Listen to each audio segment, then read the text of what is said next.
Montar uma carteira só com fundos que custam menos de R$10. E aí, será que dá? Esse foi o desafio lançado pra gente lá no Instagram.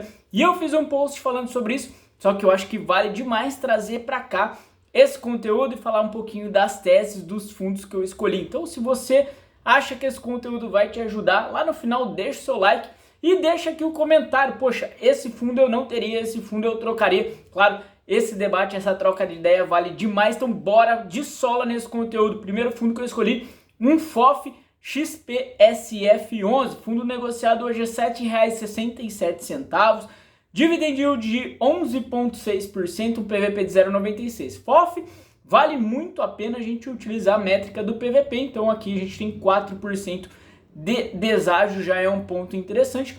É um fundo de uma casa super conhecida, a XP, e que vem trazendo um retorno, né, muito consistente, inclusive desde a fase mais difícil de crise sanitária, quando ele sentou em cima ali dos fundos de papel. Hoje já tem uma carteira mais diversificada, acho que vale a pena você colocar nos seus estudos. Segundo fundo, Galg 11 de logística, custa aí R$8,70, dividend yield de 11,2%, no PVP 0,95. Esse é um fundo interessante, porém alavancado, tem mais de 40% de alavancagem, esse é um ponto de atenção.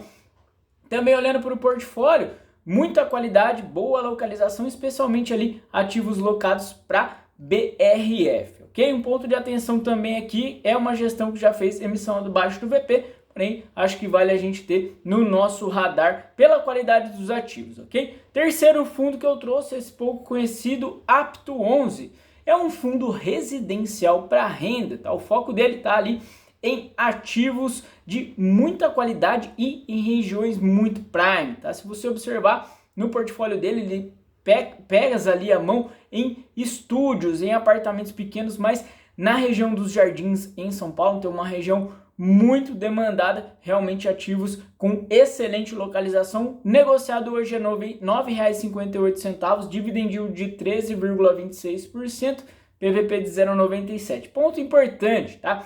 Esse fundo, embora seja um residencial para renda, maior parte do portfólio dele é bem verdade, hoje está em CRIs, em certificados de recebíveis imobiliários, porém o foco de fato do fundo, pelo menos pelo seu regulamento, é ser um residencial para renda, um fundo bastante pequeno ainda, tem um PL pequeno em torno de R$50 milhões, uma liquidez baixa, então atenção, se você resolver inserir esse fundo, vai com cautela, vai com cuidado por esses aspectos, tá? Quarto fundo que eu trouxe, um hedge fund, VGHF11, fundo lá da Valora, negociado a R$9,20, dividend yield de 13,7%, PVP de 1. Gosto muito desse fundo, já falei, já fiz vídeos sobre ele, né? Acho que ele tem uma estratégia muito bacana, muito ampla, né? Ele pode ter fundos imobiliários, pode ter CRI, pode ter FDIC, pode ter FIP, pode ter residencial ali, né? Ativos de desenvolvimento. Então, acho que é um fundo que vai estar sempre no nosso radar, né? Um fundo que realmente tem ali um tamanho bastante grande, uma liquidez enorme, cresceu super rápido. Então esse daqui acho que vale o estudo aí como hedge fund. Tem outros hedge funds nessa faixa de preço, escolhi aqui o VGHF para você começar os seus estudos, mas diz aqui no comentário se você colocaria outro, tá? Fiquei até em dúvida, mas fiquei com o VGHF11. Fundo de papel, e esse eu sei que vai dar polêmica, trouxe aqui VGIR11 também da Valora, fundo de papel focado aí em CDI, tá? Diferente da maioria dos fundos de papel que focam em IPCA, VGIR hoje tem uma carteira de CDI mais 4,8%, negociado a R$9,30, dividend yield de 14,7%, no PVP 0,97. E aí, quando eu trouxe essa tabelinha, muita gente falou, ah não, uma carteira base 10, sem MXRF como representante do fundo de papel, não faz sentido, mas calma, calma. O que acontece? MXRF, pessoal, está sendo negociado a 1,06 no seu PVP, ou seja, 6% de ágio, chegou a bater até quase 1,08, 8% de ágio, pessoal. Isso não faz sentido num fundo de papel, a gente não pode pagar tão caro, tá? Então fica essa ideia para você de precificação. Fundo de papel, o limite que eu pego é 1,05, pessoal. Então, por isso, MXRF está de fora, não fiquem tristes. Renda urbana, e aqui eu trouxe o VIUR11, fundo lá da 20, renda urbana, ponto de atenção aqui, ponto importante, é um fundo que, embora sendo renda urbana, ele foca bastante no educacional, quase 80% do portfólio. E vocês sabem, a gente tem algumas restrições quanto ao educacional em razão aí do EAD, mas é um fundo que tem contratos atípicos bastante longos. Outro ponto de atenção, ele tem uma alavancagem, 1/3 do fundo é alavancado. Para esse ano o relatório diz que tem recurso em caixa para quitar ali a amortização e os juros, porém para o ano que vem já deve necessitar ou uma rolagem de dívida ou venda de ativo, ou então a chamada de capital ou emissão de cotas. Então, um ponto de atenção também, um fundo que a gente tem que ter um pouquinho mais de cautela. Hoje negociado a R$ 8,23, dividend yield de 10,4%, PVP de 0,91. E aí, inserir fundos de outras categorias, para a gente não ficar preso só em fundos imobiliários. Trouxe aqui um Fiagro, FGAA11. Esse Fiagro é focado aí no setor sucroenergético. Então, um ponto importante, se você está estudando o FGAA11, você tem que entender como é que está performando aí esse segmento na nossa economia, o setor de açúcar e álcool. A gente teve aí, por exemplo, a mudança de política de preços lá na Petrobras, isso influencia no preço da gasolina, vai influenciar no preço do álcool.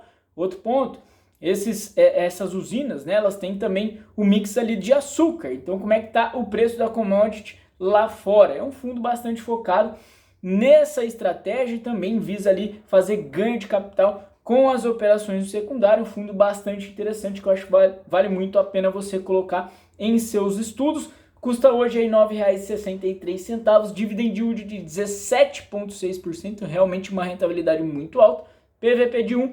E para fechar, um FIINFRA, trouxe aqui o BODB11, fundo lá da Bocaina, que tem uma gestão muito focada em infraestrutura, isso me agrada bastante. É um fundo que tem uma certa concentração, porém acabou de fazer uma excelente captação, trouxe bastante recursos para o fundo. Isso vai poder fazer com que ele dilua, ele diversifique suas operações, isso vai trazer mais conforto no portfólio. Hoje negocia R$ 9,82, um dividend yield de 10,5%, PVP de 1. Esse conteúdo que eu queria trazer para você, espero que tenha agregado. E aquilo, se você já investe há mais tempo, pode passar esse conteúdo para alguém que está ainda em dúvida. Poxa, será que eu vou investir? De repente colocar muito dinheiro? Então começa com pouco, dá para começar com pouco, dá para começar com fundos de R$10. E claro, se você está pensando em inserir fundos de R$10 ali na sua carteira, geralmente esses fundos ganham bastante liquidez. Tá aqui uma listinha de estudos, sempre lembrando, a gente não faz recomendação de nada. E aí, se esse conteúdo valeu realmente para você, deixa o like e claro, diz aqui nos comentários, vamos trocar ideia, qual fundo você não investiria, qual fundo desses aqui você não colocaria numa watchlist. Valeu demais, um grande abraço e até a próxima, se Deus quiser.